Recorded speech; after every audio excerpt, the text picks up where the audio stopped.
Bengaluru Bulls ತಂಡಕ್ಕೆ ದೇವಾಂಕ್ ಅವರು ಬಂದ್ರೆ ಯಾವ ರೀತಿ ಇರುತ್ತೆ? ಎಸ್, ಈ ಬಾರಿ ಅವರು ಆಕ್ಷನ್ ಅಲ್ಲಿ ನಮ್ಮ ಬುಲ್ಸ್ ತಂಡದ ಪಾಲಾಗುವ ಸಾಧ್ಯತೆ ಇದೆ. ಫುಲ್ ಮಾಹಿತಿ ತಿಳಿಸ್ಕೊಡ್ತೀನಿ.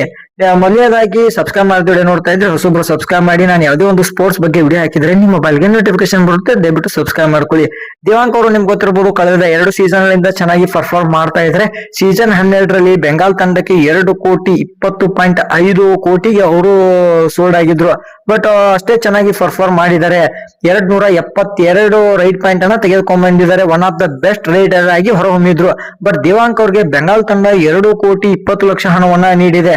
ಬಟ್ ಅವ್ರದ್ದು ಡಿಫೆನ್ಸ್ ಅಷ್ಟೊಂದು ಸರಿ ಇರಲಿಲ್ಲ. ಮತ್ತೆ ಅವರು ರೀಸೆಂಟ್ ಆಗಿ ಅವರ ಒಂದು ಫಾರ್ಮ್ ಕೂಡ ಚೆನ್ನಾಗಿಲ್ಲ. ಹೀಗಾಗಿ ಬೆಂಗಾಲ್ ತಂಡ ಅಷ್ಟೊಂದು ಅಮೌಂಟ್ ನ ಒಬ್ಬ ಆಟಗಾರನ ಮೇಲೆ ಇನ್ವೆಸ್ಟ್ ಮಾಡೋದು ಸರಿ ಇಲ್ಲ ಅಂತ ಹೇಳಿ ಈ ಬಾರಿ ಅವ್ರನ್ನ ಕೈ ಬಿಟ್ಟು ಕಡಿಮೆ ಅಮೌಂಟ್ ಗೆ ಪರ್ಚೇಸ್ ಮಾಡೋ ಸಾಧ್ಯತೆ ಇದೆ. ಒಂದು ವೇಳೆ ಏನಾದ್ರೂ ಕೈ ಬಿಟ್ರೆ ಹತ್ತತ್ರ 1 ರಿಂದ 1.5 ಕೋಟಿಗೆ ನಮ್ಮ ಬೋರ್ಸ್ ಅನ್ನ ಅವ್ರನ್ನ ಪರ್ಚೇಸ್ ಮಾಡೋ ನಿಟ್ಟಿನಲ್ಲಿ ಇರುತ್ತೆ. ನಮ್ಮ ಹತ್ರ ಸಾಕಷ್ಟು ಆಟಗಾರರನ್ನ ಕೈ ಬಿಡ್ತಾ ಇದ್ವಿ, ಈಗಾಗಲೇ ವಿಡಿಯೋ ಮಾಡಿದೀನಿ. ನಮ್ಮ ಹತ್ರ ಹತ್ತತ್ರ 2 ರಿಂದ 2.5 ಕೋಟಿ ಪರ್ಸ್ ಬ್ಯಾಲೆನ್ಸ್ ಉಳಿಯುತ್ತೆ. ಅದರಲ್ಲಿ 1.5 ಕೋಟಿ ದಿವಾಂಕ್ ಅವ್ರಿಗೆ ನೀಡಿದ್ರೆ ಈಸಿಯಾಗಿ ನಮ್ಮ ತಂಡದ ಪಾಲಾಗುವ ಸಾಧ್ಯತೆ ಇರುತ್ತೆ. ಬಂದ್ರೆ ಚೆನ್ನಾಗಿರುತ್ತೆ. ಬಟ್ ಬೇರೆ ಯಾವ್ದಾದ್ರು ತಂಡದ ಪಾಲಾಗಬಹುದು, ಯಾರ ಹತ್ರ ಪರ್ಸ್ ಬ್ಯಾಲೆನ್ಸ್ ಜಾಸ್ತಿ ಇರುತ್ತೆ ಅಂತ. ಬಟ್ ದಿವಾಂಕ್ ಅವರು ಒಟ್ನಲ್ಲಿ ಜಾಸ್ತಿ ಅಮೌಂಟ್ ಗೆ ಹೋಗೇ ಹೋಗ್ತಾರೆ. ಇದ್ರ ಬಗ್ಗೆ ನಿಮ್ಮ ಅನಿಸಿಕೆ ಅಭಿಪ್ರಾಯ ಕಮೆಂಟ್ ಮಾಡಿ. Thank you all.